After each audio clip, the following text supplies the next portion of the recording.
Irish fairy tales are now available at irishfairytales.com. We create beautiful keepsake kids' costumes and enchanting tales to spark little ones' imagination.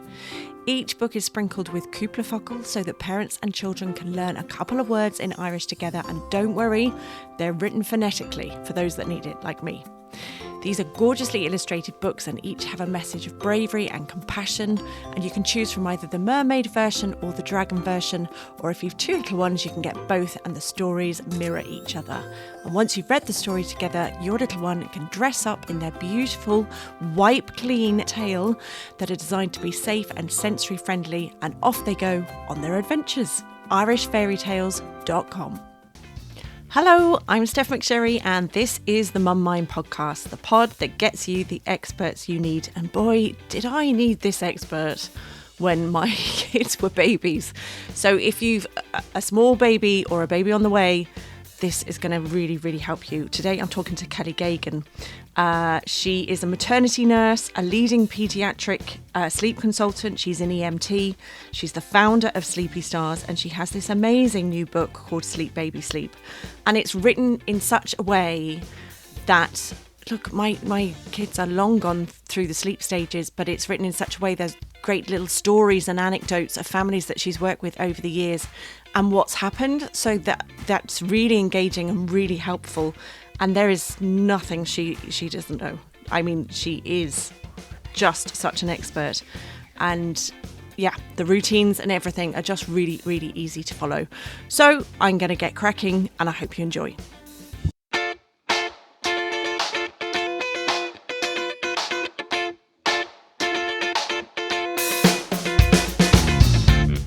Good morning, Kelly. How lovely to see you. How are you?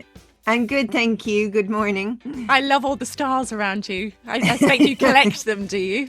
Well, to be honest, most of them are gifts. It's like, I'm blessed. I'm not really a designer person or a label person or whatever. So when people buy me stuff, they're like, I found a star for you. So it just gets added to the collection. So That's and really from sweet. families I worked for as well. So they send Yeah, me little gifts. Yeah. lovely gift. I have to say, now my two children are long gone baby sleep stage, but you've Mhm. written this in such a way I found myself going on to the next chapter and going on to the next chapter. It's like, this is interesting. And I That's a good love compliment. Yeah, and I love the stories. Like each kind of section has a personal story of your experience, your lived experience, either your own or like with families that you've worked with or whatever. And I just think that's really helpful for people. I do. I feel like it helps them feel like they're not the only person going through this. Also, it builds confidence that they know that they realize that I know what I'm talking about. Yes. But I think when you can say a statement like, I wouldn't recommend you overuse the soother. But then when you give a story behind like this family that did this, what happened, I feel like it brings it home, Yes. rather than just say, I don't recommend this. Why? Let's give an example. Let's make it real. Let's bring it home. Well, and seeing as that is one of my questions, let's start with the soother. Okay. Hmm. So my daughter had a dodie, as we used to call it. And I was one of those parents that ended up having like 18 of them in the cot because that was my one chance that she might actually grab it and put it in her mouth to go back to sleep. And I think that's the story you tell in the book about a dad doing something similar. Yeah, yeah. So a lovely family. I'll never forget them. Down in the countryside in Ireland, real farmer, real old school. And I went down. This was pre-COVID when I was doing in-house consultations, and I went down and I said, okay, just to give you a heads up, he was 16 months old. I said, we're going to take the soother away at the end of this process. And the dad said, sorry, no, it's not the soother. And I said, it's not only the soother, we have to fix his days a little bit. But if you leave the soother there, you're wasting your money, you're wasting your time, and he's old enough. He doesn't need the soother. We're going to introduce a secondary source of comfort. And he said, no, Kelly, it's not the soother. I go in there at night. There's one in his mouth, one in each hand, and 20 glow in the darks in the cot. And I said, okay, but see, the thing is, people don't realize that, did you ever, like, for example, at nighttime or early morning, okay, you wake up and you're like, oh gosh, I've slept it out, okay, and you look at your phone, you're like, oh great, I've got time to go back to Mm. sleep because you found your phone really quick or your watch or whatever your source of time. But say the next time that happens, okay, you're looking for your phone under the duvet, under the pillow, on the floor, and it's fallen down behind the bed somewhere. And by the time you found it, your brain has fully activated. You are not going back to sleep. Okay, Ah, it's I the same with see. the soother. If they can find it, boom, and put it back in, they will Great. go back to sleep. But Yeah. often they have to fully activate their brain in order to find it. And then they're like, hey, had a nap, let's go. And then it's 4 o'clock in the morning, and that is not the time to Yes. start the day. So people don't think that it is a contributing factor to wake ups. It definitely is. Not for all. It's when there's a high reliance on it. So some children don't have a high reliance on it. Like, parents say, oh, I had a dodie, never really had any problems. But I guarantee you those parents restricted it just for sleep times. The child was not rocking around the kitchen with it or the playground with it. It Mm. was just kept for sleep. So the child didn't become super highly reliant on it. So never became problematic. I get you. I get you. And you do mention within that section about the soothers, about because some parents would think that reduces the risk of SIDS.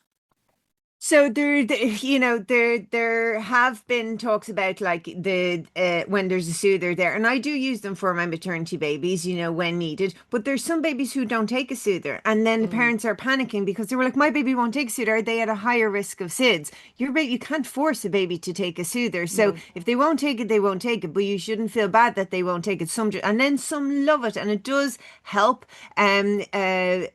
Help with their suck reflex, which is really important in the early times. But again, some babies don't take it, but they're a naturally good feeder, so you don't necessarily need it.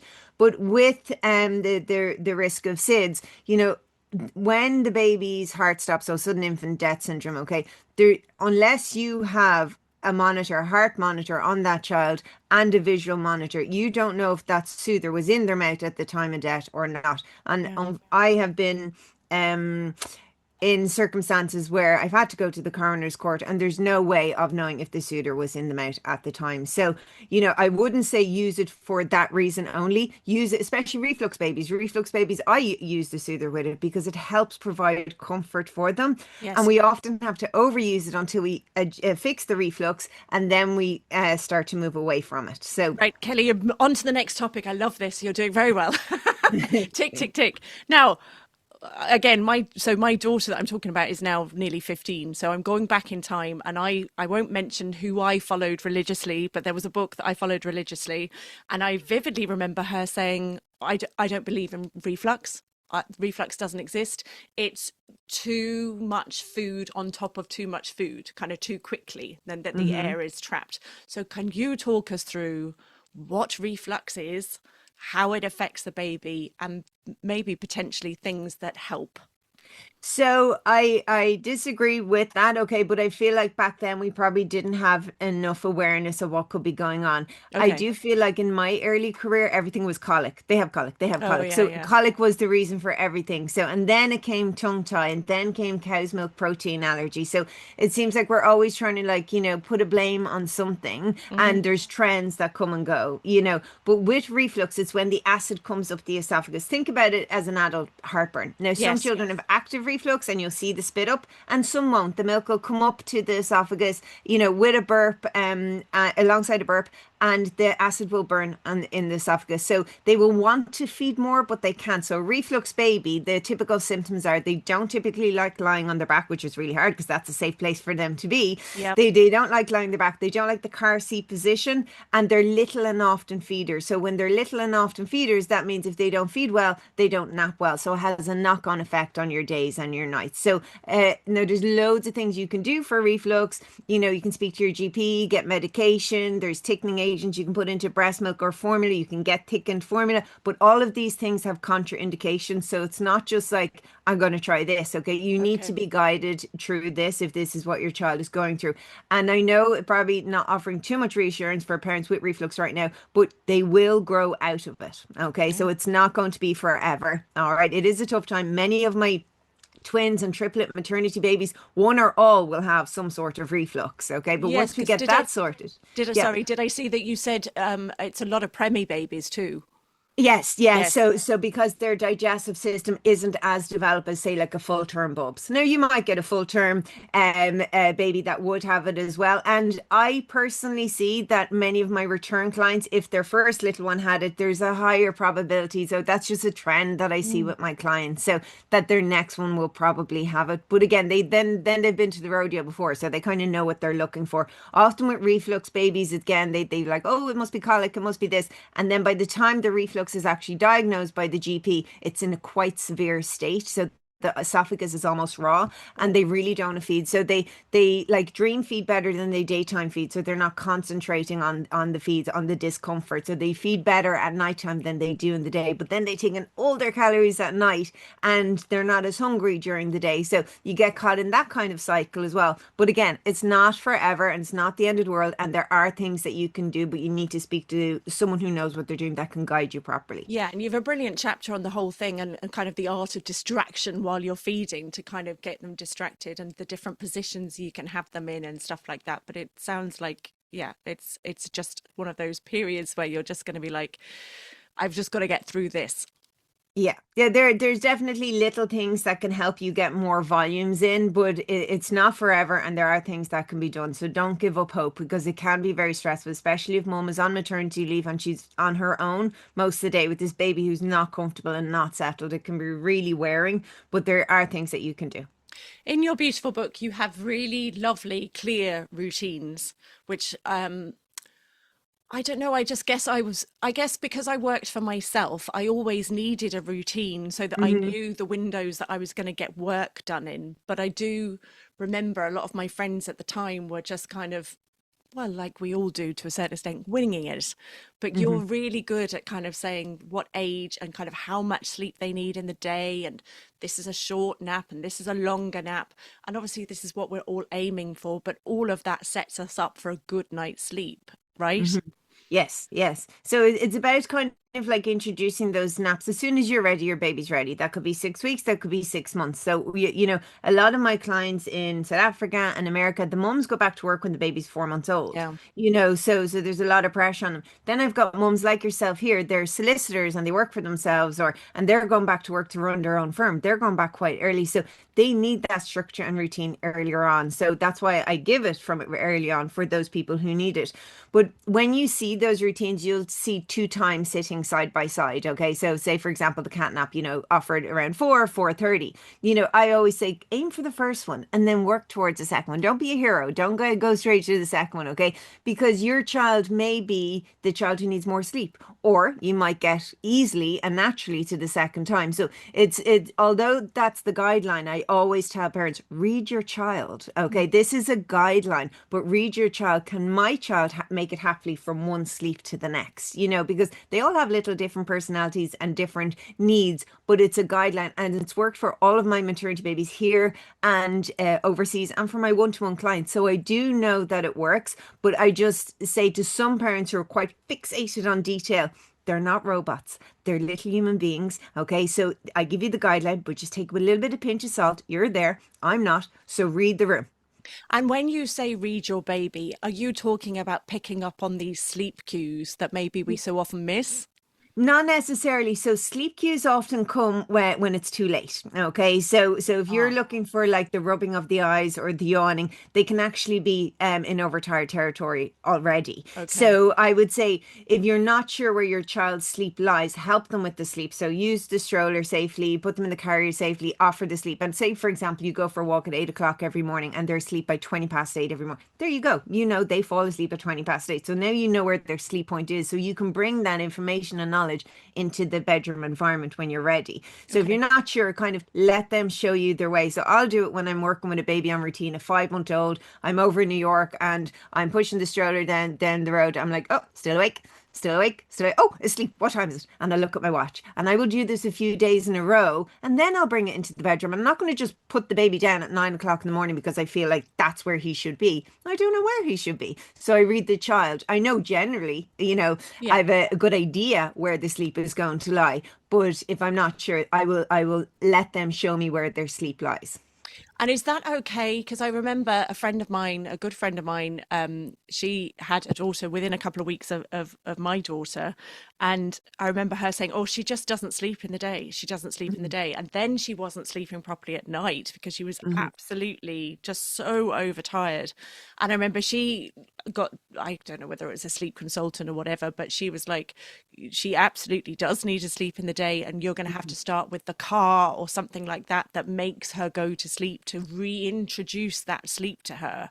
Yeah. So that's okay to do things like That's that. okay to do. You're taking the path of least resistance as long as it's safe. That's what you do. And I tell parents to do it. I had a family actually, CJ Stander, for example, they wrote a review on the back of the book. So I'm not a sports person. He played rugby for Ireland. I helped them when they lived in Limerick. And I remember Jean Marie saying, Everly was around 7 months old at the time, had never slept. And I said to her, put her in the stroller, go for a walk. She goes, Kelly, this child is so nosy. She's looking around, she's trying to peek out. She will not let herself fall asleep. I said, right, how can we get her to go to sleep? And she goes, well, if I lie on the double bed next to her and I jiggle her bottom, when she's trying to go to sleep, she'll fall asleep. I said, well, you're going to do that for a week. And she couldn't believe it. She goes, really? I said, yeah.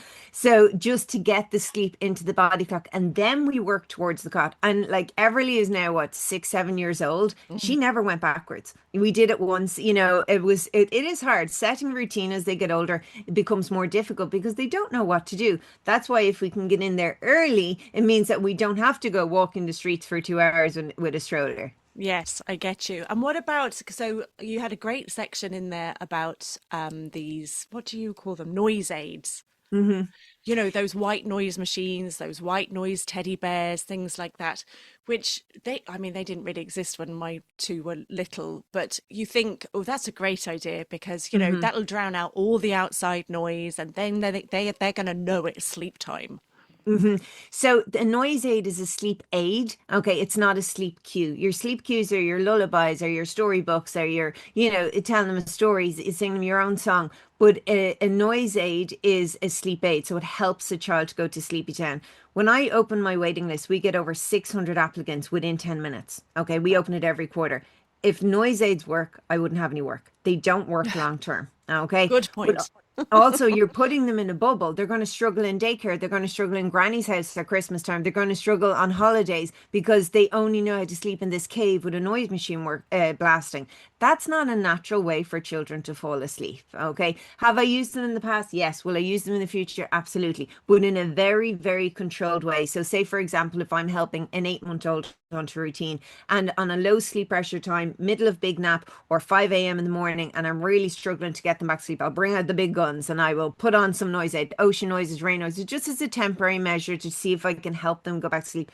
But if that had been on from bedtime, that won't work because I've already played the big guns. Okay. So it's not a Okay. sleep cue, it's a sleep aid, all right, but it's often one that's overused these days. Like if you have anyone who's having a baby, it's nearly everyone gets one as a present when the baby's born, you know, Yes. and they're overused and abused just like everything else, and then they become problematic. And when I say to parents, I'm doing a consultation with a 10-month-old, parents of a 10-month-old, and I say, oh, I see you're using a noise aid. When does that go on? Oh, at bedtime. Right, okay. And how many times did they wake up last night? 8, was it? Right, okay. So that's clearly not working, is it? So So let's get rid so of it. they're the ones that are putting it on at the start of the night and it's staying on all night. All night, yes. And Wow. often these are not, they come from different places around the world and they're not safety checked. So they can be over the 50 decibels, which is the recommended, the limit. But, I would say if you're going to use it, when you do need to use it, have it on a lower volume, like medium to low volume, and not right beside the child. It should be on the other side of the room, not like beside their head. Okay, so this is something you are bringing out. And why does it work? Sorry, why does that white noise work? It almost kind of allows the brain to like transition through sleep cycles. So it can trick the brain to stop it from waking up. Okay. But Okay. again, they become immune to it. It's like living Mm, next door to the airport. Like I have a friend that lives next door to the airport. I'm like, wow, that's really loud plane. She's like, what? What plane? She can't hear them anymore. You I become get you. so immune to it, it's not going to work. Yes, and actually, you talk in that little section. You mention about like Halloween and New Mm. Year's. Where there's expected loud noises. And tell me why you don't use it then either. So yeah, parents panic at New Year's Eve and Halloween. They're like, "Oh gosh, the child's not going to sleep." I said, "They will absolutely because there's high sleep pressure in the evening." So I will hear it from parents. The next door neighbor's alarm will go off, or there'll be big bangs or whatever, and the child sleeps through it. Mm. But now at low sleep pressure time, if your bin man comes around on a Thursday at 5 o'clock in the morning, they may wake up because that's a low sleep pressure time. So a high sleep pressure time, if you're going to make noises after they go to sleep at night, wait for about 20 minutes, go wild. Okay. If their routine is strong in the day, they're going to enter a deep sleep cycle. And yes, I get parents go, "Oh, my child's a very sensitive sleeper." And once their day routine is strong, the very sensitive sleeper turns into a stronger sleeper. So Okay. So you use the term low pressure sleep cycle and mm, high pressure sleep cycle. Will you just tell me what So, those are? so low sleep pressure is when they've been asleep for quite a duration. So the longer we're asleep, the lower the pressure. Okay, so we're more likely to wake up. When Okay. the sleep pressure is high, we're less likely to wake up. So the sleep pressure. So say if your little person is 9 months old and they wake up at 3 p.m. after their big nap. All right, by 7 p.m. their sleep pressure is high and they're ready to go. Now, if you kept them up till like half 8, 9 o'clock, they're gone overtired. Their sleep pressure is too high. So they get that adrenaline kick and they enter this overtired cycle because of the cortisol, and then they fight sleep. Yes. And can fight and fight and fight sleep. Yes, yes. And parents like they should be tired. Oh, they're tired. They are vastly overtired now. So their brain is not allowing them to drift off to sleep. I get you. I get you.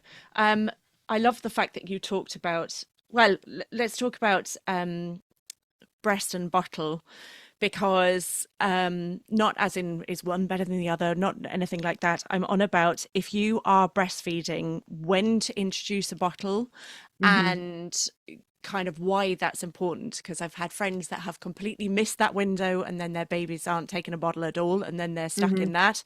And with my own daughter, I exclusively breastfed her till she was 6 months, had thankfully had got her to take a bottle. That was fine. Didn't know anything about the teat sizes, so at 6 months I was giving her a newborn teat and wondering why it was taking her an hour to get through a bottle. So talk me through all of that, please. I think it's just an awareness, and I do say, and I say it, I think in bold writing on the book, my thing is support is best. Not Yes. fed is best, not breast is best, support is best. I always ask parents, what would you like to do? Yeah. And I will tailor a plan around what they would like. So whatever, if they're like, "Hey, I want to breastfeed till they're 2, or want to breastfeed till 6 months," that's cool. But I will also maybe let them be aware, "Hey, mom, you might want to join like a Pilates class on a Tuesday night, or you have a wedding in 2 months' time, Mm. and you need to get a babysitter, and this baby doesn't take a bottle." So it's only when you kind of point these things out, they go, "Oh, right, okay." And many parents go, "Oh, my 5 month old, they do take a bottle. They took one at Christmas for Granny." No, like Christmas was ages ago. Okay. It can take 3 days in a row of no bottle exposure and practice, and the baby can go on bottle strike. Don't know how to use it. They haven't had practice essentially.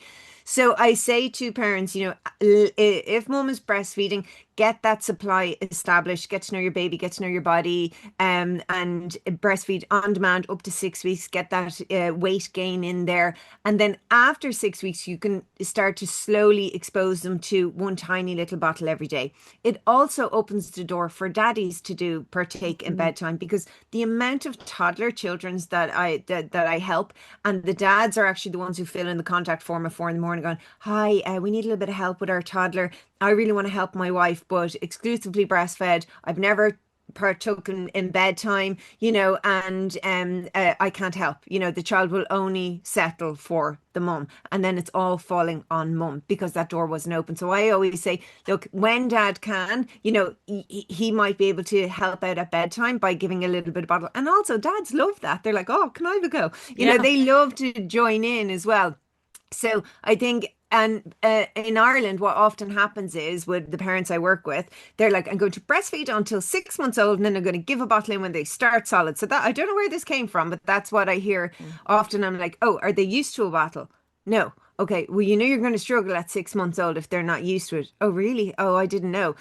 So then we Yeah. get the little bottle in there because mums have this plan in their head. They're like, well, when they start solid, they're not going to need the boobies anymore. I'm going to start giving them a bit of bottle. They still need milk until 12 months old. It doesn't, of course, breast milk is great. Some mums can't breastfeed. Some mums don't want to breastfeed. But if that is your plan, that you're like, I'm going to breastfeed exclusively until 6 months old, and then bring a bottle in there, you need to open that door way before the 6 months old. And that's the bit Okay. we don't know. And I also think somewhere along the line, we have this seed of doubt that if they have a bottle, that they might not want to go back on the breast. Yeah, which is ridiculous. Okay. Okay. All of my sleepy stars, and return client sleepy stars, they've had their bottle exposure from 6 weeks old and they continue to breastfeed till 6 months, 9 months, 12 months, 2 years, Okay. whatever it is. But it just means that we have it as an option. Now, there are some children who may self-wean. And that is what it is. But majority of them, they will stay on the boob until mum is ready to move in a different direction. Okay. And you're advocating for whatever that bottle might contain. That might be expressed breast milk. That might be a little bit of formula.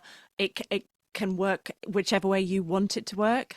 Exactly. So many mums will be like, I want to use express breast milk, and I'll tell them in the book, the best time to express for that so that we Yeah. don't cause any issues with their supply. So it's kind of all outlined in there because if that's what they want, or some mums are like, hey, I've got 3 other kiddos running around. I don't have time to put a pump on. So can I give a little bit of formula on that bottle exposure? Absolutely, no problem. But anytime baby gets a full bottle, Mama, you need to do a full pump in and around that time in order to protect your supply if you wish to protect your supply going forward. You can't just randomly, for 4 days in a row, give bottles, not pump, and expect your supply to stay established. You're going to get mastitis, you're going to have supply issues, and yeah, everyone will get stressed out, and you don't need that.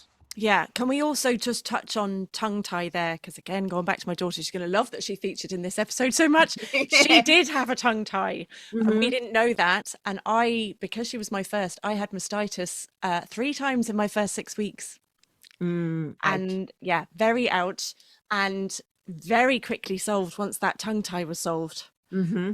So what do we look out for with a tongue tie, and when do we So need to address it? sometimes your public health nurse will pick up on it if you describe what you're going through, and like that, if there's a repeat of mastitis, there's a issue, there's something going on there. You can bring it to your doctor, but also there's specialists in this area that you can go to. And I always say to parents, if you're not happy with the outcome, if you feel like you're brushed off, it's okay to go ask for a second opinion. It's your child, Yeah, so it's okay if you're like, if your gut tells you, if your parent instinct tells you, goes, there's something not right here. It's okay. Be that mom. It's okay. You can do that. I give you yeah, permission to be that mom and go get a second opinion somewhere, or say, can I speak to another specialist, please? There's no problem whatsoever. But there's different variations of tongue tie, different levels of tongue tie. Sometimes it interferes with the feeding, sometimes it interferes with speech. I would always say, speak to someone. I would see children with a bit of tongue tie, and I'll say to the mom, I say, I think we should bring them to a tongue tie specialist. So, but it's not for me to diagnose. Of course, I've got experience and I've seen a lot, but I would say, Mum, I think you should either speak to your GP and they'll refer you, or you can, contact someone and get their opinion and see what's going on. And yeah. they will help you kind of know what kind of severity that you're at. Is it going to interfere with speech and feeding, or is it quite minor and everything is okay? I'll never forget, because she used to do this thing where she could kind of just poked the tip of her tongue out of her mouth all the time. And then when she had her tongue tie released, she had the longest tongue ever. You'd never see, she's like a snake. It was like, whoa, that was in there the whole time. You can hear them when they're feeding sometimes, depending on the variation of tongue tie, but they're a bit Oh, this kind of okay. sound. You can see like almost like a McDonald's sign with their little tongue, that they'll have this M on severe cases where the tongue is quite tied to the base of the Yes. mouth. So it can really vary from child to child. But if in doubt, I would say speak to your public health nurse or your GP, and they will refer you to someone. And when we were taught, we never finished off the bit about the bottles and the breast teat size, Hmm. why that's important and what that does. Nobody tells parents this, okay? So No. you leave the hospital, you're like, bye now, take care, okay? And yeah, they might tell you about washing your hands and sterilizing equipment and, maybe how to make up a bottle, but nobody tells parents about the teat of the bottle, okay? You get your bottle box and you throw it in the recycling bin. You have your bottle there and has a number one top. But the amount of parents that I'll have, they'll have 6, 7, 8, 9 month olds and on very low volumes. And I'm like, what brand bottle are you on? They'll tell me, like, what size teat are you on? Huh? They just look at you like you're That was asking them me. some kind of Yeah. random question. Now, what size teeth are on the bottle? Are looking at you. The top, the plastic. Can It's you go got a grab a number on bottle? it. Yeah, well, you hold it up to the light there. What number? One. Right. Okay. Well, that's probably why your child is only taking a small volume. And it depends what's in the bottle will dictate what size teat is on the bottle. So express breast milk and some formulas are quite thin, like your Hip Organic, your Neocate, your Nutramigen, your specialized formulas, they're quite thin. So you'll stay on your lower teat a little bit longer. Your middle of the road formulas, you will go more or less through the guidelines, but there are signs like some babies go up through the teat quicker. And then you've got your thickened formula, so your anti-reflux formula, your comfort formula, your hungry baby formula, or you could be adding a thickening agent into it. You will go on to a higher level top a lot sooner, and that's okay. Mm. So the guidelines on the box are a guideline, but it depends what's in the bottle will dictate what top is on the bottle. But nobody tells parents this, No, and you I know. I remember we were away. We were down in Baltimore for Christmas, and I this was the first bottle that we were giving, and it was my mum eventually that said, "But she's 6 months, and that's a number one teat." And I was like, "What? What's a number one teat? I don't understand." And I Yeah. think only for her, and we'd already done 2 nights of torture where we were trying to keep her awake and rubbing her cheeks and taking her clothes off. The poor child was like, "Oh, I'm so But it's exhausted." it's like, say if you were to drink a smoothie through the smallest straw in the world, you'd be like, wow, this is lovely, but it's hard work, you Yeah, know. the poor child. I am. I'm just checking. I've asked. Oh, I loved your description. The Budweiser burp. I love that description because I knew exactly what you meant. Is that in the reflux section, actually? I can't remember.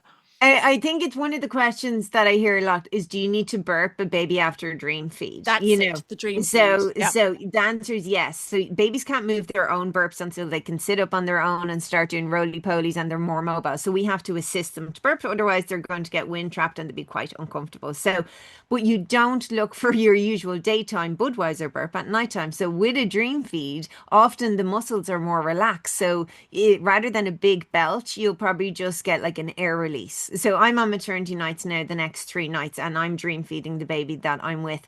And I will always look for a little burp. But we're not going we've moved away from this slapping the back off them old granny style, okay? A little bit of, a gesture on the back, a little bit of rocking back and forward, slightly gentle, the air will come out. But also a good latch on the boob, a good bottle brand and the teat level that suits the child. Like he's already on it. He's not 8 weeks old. He's on a number two. He's 9 weeks old. Sorry, he's on a I've moved him up to a level two top already. So, and the burps just release. So if you have a good, comfortable feed, you shouldn't be working hard for the burps. But you are getting a burp. You are Oh, making sure you get absolutely. a burp. But it's more of an air release, kind of, you almost like a mini hiccup on its own Yes. kind of thing. So not like a big belch as such. Yes, it was my son used to call those like little poo. He that wasn't a fart, that was a poo breath. It's I love it. it's the kind of same thing, just that little Yeah, poof. yeah. I get you. And the dream feed, just to clarify for people that perhaps aren't sure what that is, we hmm that's Well, waking, not and many people don't know what it is, okay? And when I do okay. my workshops, they're like, "Wow, didn't realize this." And I've worked for like pediatricians, doctors, nurses, and all the rest. They're like, "We never heard of this." So, but it really does work. So, a dream feed is basically when you go to the child when they're in a sleepful state and you feed them before they wake up for a feed. So you're still responding to them, but you're just being in a more preemptive kind of manner. So if you're like, hey, my baby's going to wake up at 3 a.m. for a feed, right, let's get in there at like 20 to 3 and feed them before they wake for two main reasons. One, it presses a reset button on the sleep cycles and you generally get a better sleep stretch on the far side. And two, It prevents you going down the road of wake to feed to sleep. So what can happen with wake to feed to sleep is that at 6 months old, for example, if your baby wakes up at 2 and you feed them, you're probably going to see them again at 4, because that's how they dealt with going back to sleep on the previous set of sleep cycles. So Ah. then that can turn into quite quickly 2 o'clock, 4 o'clock, 6 o'clock, and Mm. you're like, whoa, I was down to one feed at night and now I'm back up to four feeds. And how did I get here? Because you taught the brain wake to feed to sleep. So, Right. Okay. but also what can happen is, say if your baby wakes up at 4 and you feed them in response to awake, they could be like, la la la, had a nap, had a feed, let's party, mom. You're like, it's 4 in the morning, go back to sleep. But their brain has developed. You now have a 6-month-old little person in your hands, and they're rested because they slept all the way till 4 o'clock. Whereas if you had gone in and given a dream feed, that wouldn't have happened. So it's kind of explaining parents like what it's a pain in the backside to set an alarm and feed your child via an alarm, but you're getting there so that they don't wake up and you feed them and then you've got issues down the line. But you're not. So we used to, I think, many moons ago. I think we used to give our dream feed around like 11 p.m. and we had set that time. We weren't basing that off what time she would have woken for a feed, but you are basing it on that. So 11 o'clock is on a 7 to 7 is an ideal time. So it's right Okay. before midnight. The sleep pressure is high and it's a good time to get that feed in. Depending on how the child feeds during the day, some children might not make 11 p.m. So we have to go in at like 10:30. But the idea is that they're asleep when we go to them. If they're mooching or crying, that's a wake to feed to sleep. Okay. Right. And if Okay. they're waking up at 9 o'clock for a feed, you're like, hey, I fed you 2 hours ago and it was a really good feed. Then help them back to sleep. They're not hungry. Now, if they're hungry, feed them. But if you're like, hey, I fed you 2 hours ago and it was a really good feed, then this is probably not a hunger related wake up. This is the sleep aid is missing, the rocking is missing, there's something missing, or their day routine is just not in a good place and they went to bed overtired. So I would say, like, if you have a little toddler, right, and they go to a birthday party and they have, all the things you said they wouldn't have, the pizza, the chips, the crisps, the cupcakes, and all that, then they come home from the party and their little tum tum is extended with all the rubbish they ate, Yeah. okay? And they go, they see like a cookie on the worktop and they're like, oh, cookie, cookie, cookie. Are you going to feed me? You're like, no, they're not hungry. So why are we feeding a child who's not hungry? Mm. So if the child is hungry, we feed them. But if they're not hungry, we're not going to feed them. But you need to make sure that the feeds that you do offer are really good feeds so that you can eliminate. And often overfeeding children can cause discomfort. So I see mums and they're feeding the baby either a little bit of bottle here, there, and everywhere, or on the boob every 45 minutes. That can actually cause discomfort in some children. So although they feel like that they're helping them, they're actually causing discomfort because they're overfed.